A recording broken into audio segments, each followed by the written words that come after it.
नमस्कार बंधुरा स्नेहा विशेष दिल्ली चैनल और एक नतून पर्वे आपनादेर सबाइके स्वागत जानाई।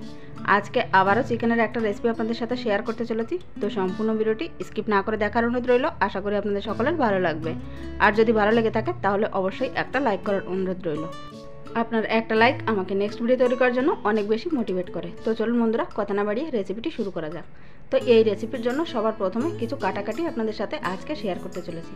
तो सबार प्रथमे आमि 3टे पेঁয়াজ निয়েছি। पेঁয়াজ 3टेके कुचि कुचि करे केटे नेब। तो देखुन पेঁয়াজগুলো এইভাবে फाइनली चप करा आगे बेश मुश्किल मने हतो बा झामेलार मने हतो, किन्तु एखन सेटा आर ततटा कठिन मने हय ना। तो देखुन एभाবে सबगुलो पेঁয়াজ आमि केटे नेब। बंधुरा एखाने सबगुलो पेঁয়াজ आमि केटे निয়েছি। एइबार এই পেঁয়াজগুলো একটা বাটিতে তুলে নিচ্ছি। এরপর এই সেম প্রসেসে দুটো টমেটো কেটে নেব। আমি আজকে এখানে টমেটো আর পেঁয়াজটা ফাইনলি চপ করে কেটে নিচ্ছি, তবে আপনারা চাইলে পেঁয়াজ টমেটোর পেস্টও ব্যবহার করে নিতে পারেন।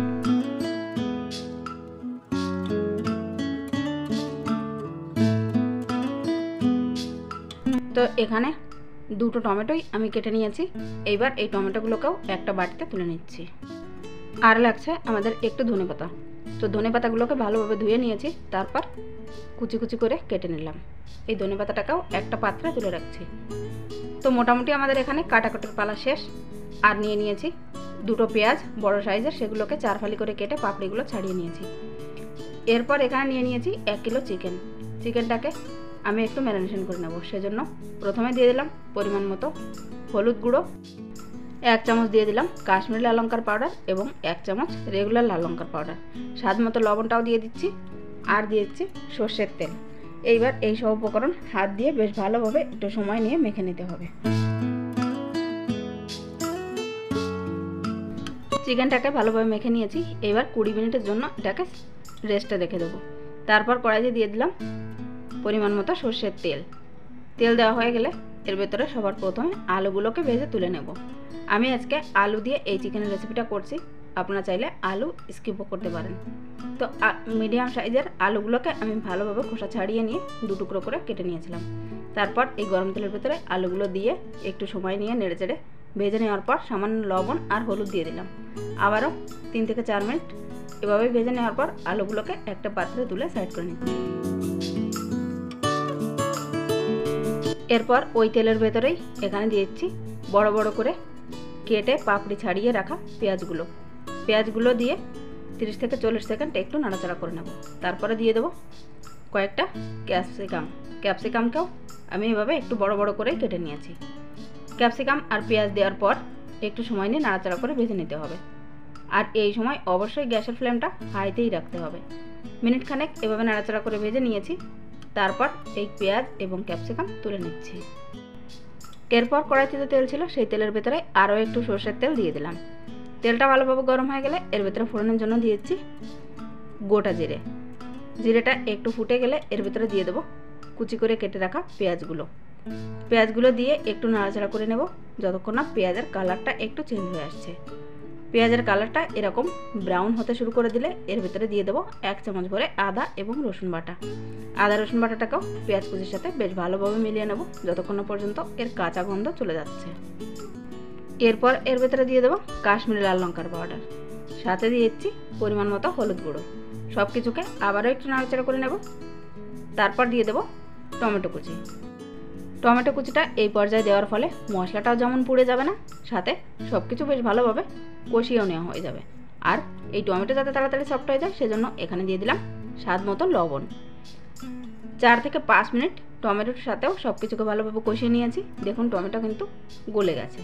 এই পর্যায়ে এর ভেতরে দিয়েছি পরিমাণ মতো লাল লঙ্কার পাউডার, দিয়ে দিলাম ধনে পাউডার, জিরে পাউডার, অল্প একটু দিয়েছি হলুদ গুঁড়ো কিন্তু আমাদের আগে থেকে ব্যবহৃত ছিল। সব কিছুকে আবারও মিলিয়ে নিচ্ছি এবং কষিয়ে নিচ্ছি যতক্ষণ না পর্যন্ত তেলটা ছেড়ে আসছে। তো দেখুন বন্ধুরা তেলও ছেড়ে দিয়েছে। এই পর্যায়ে এর ভেতরে দিয়েছি আগে থেকে মেখে রাখা চিকেনটা দিয়ে মশলার সাথে ভালোভাবে মিশিয়ে নেব। তারপর ঢাকা চাপা দিয়ে 4 থেকে 5 মিনিট রান্না করে নেব হাই ফ্লেমে। 4-5 মিনিট পর ফিরে এসেছি। তো দেখুন বন্ধুরা চিকেন থেকে কিন্তু সে পর্যায়ে জল বের হয়নি, তাই চিকেনের জলটা বেশ ভালোভাবে যাতে বেরিয়ে যায় আর চিকেনটাও যত ভালোভাবে কষানো হয় সেজন্য এর ভিতরে দিয়ে দিচ্ছি টক দই। আমি এখানে মাদার ডেয়ারির টক দই নিয়ে নিয়েছি। এখানে 3 চামচ ভরে টক দই দিয়ে দিলাম। টক দই দেওয়ার পর সব কিছুকে আবারও ভালোভাবে মিলিয়ে নেব। তবে মনে রাখতে হবে এই পর্যায়ে গ্যাসের ফ্লেমটা কিন্তু অবশ্যই লোতে রাখতে হবে, তা না হলে দইটা ফেটে যাওয়ার সম্ভাবনা থেকে যায়। তো বন্ধুরা, লো ফ্লেমে রেখে চিকেনের সাথে দইটাকে খুব ভালোভাবে মিলিয়ে নিচ্ছি। তারপর আবারও ঢাকা চাপা দিয়ে দেবো আরও 7 থেকে 8 মিনিটের জন্য। দই দেওয়ার ফলে চিকেন থেকে কিন্তু জল ছেড়ে দেবে, আর এই জলেই চিকেনটা বেশ ভালোভাবে কষানো হয়ে যাবে। তো দেখুন বন্ধুরা, 7-8 মিনিট পর চিকেন থেকে কিন্তু বেশ অনেকটাই জল ছেড়ে দিয়েছে। আর এই পর্যায়ে দিয়ে দিচ্ছি ভেজে রাখা আলু এবং 4-5টা গোটা রসুন। এইবার আবারও একবার সব কিছুকে মিলিয়ে নেওয়ার পর ঢাকা চাপা দিয়ে দেবো 3 থেকে 4 মিনিটের জন্য। 3-4 মিনিট পর ঢাকাটা খুলে নিলে কিন্তু চিকেন থেকে বেশ অনেকটাই জল বের হবে। এইবার আপনারা যদি চান কষা মাংস করতে, সেক্ষেত্রে জল না দিয়ে গ্যাসের ফ্লেমটা লো করে এভাবেই রান্না করে নিতে পারেন আরও 7 থেকে 8 মিনিট ঢাকা চাপা দিয়ে। তবে আমি একটু গ্রেভি করব, তাই এখানে অল্প একটু জল দিয়ে দিচ্ছি। চিকেন যে পাত্রে ম্যারিনেশন করা ছিল সেই পাত্রটা ধুয়ে অল্প একটু জল দিয়ে দিলাম। খুব বেশি জল দেবো না। সব কিছুকে ঝোলের সাথে একবার ভালোভাবে মিলিয়ে নেব। তারপর আবারও ঢাকা চাপা দিয়ে 7-8 মিনিট ভালোভাবে হাই ফ্লেমে ফুটিয়ে নেব। 7-8 মিনিট পর দেখুন আমাদের চিকেন, আলু সব কিছু কিন্তু সেদ্ধ হয়ে যাবে। আলু আর চিকেন যখন ভালোভাবে সেদ্ধ হয়ে যাবে তখন এর ভেতরে দিয়ে দেবো আগে থেকে ভেজে রাখা পেঁয়াজ এবং ক্যাপসিকাম। সব কিছু আবারও একবার মিলিয়ে নেওয়ার পর আবারও ঢাকা চাপা দিয়ে দেবো মিনিট 2-এর জন্য।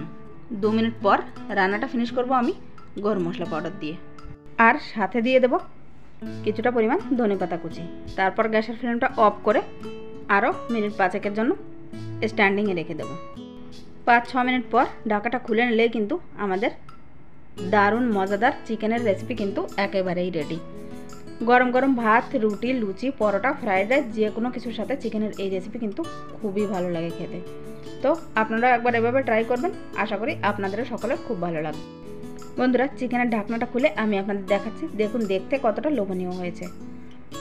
আজকে এই চিকেনের রেসিপিটা যদি আপনাদের ভালো লেগে থাকে তাহলে অবশ্যই একটা লাইক করার অনুরোধ রইল। আর আজকের মতো ভিডিওটা আমি এখানেই শেষ করতে চলেছি। আবারও ফিরে আসবো একটা নতুন রেসিপি নিয়ে। ততক্ষণ পর্যন্ত সবাই খুব ভালো থাকবেন আর নিজের পরিবারের সাথে সুস্থ থাকবেন। ভিডিওটি শেষ পর্যন্ত আমার সাথে থাকার জন্য আপনাদের সবাইকে অনেক অনেক ধন্যবাদ। নমস্কার।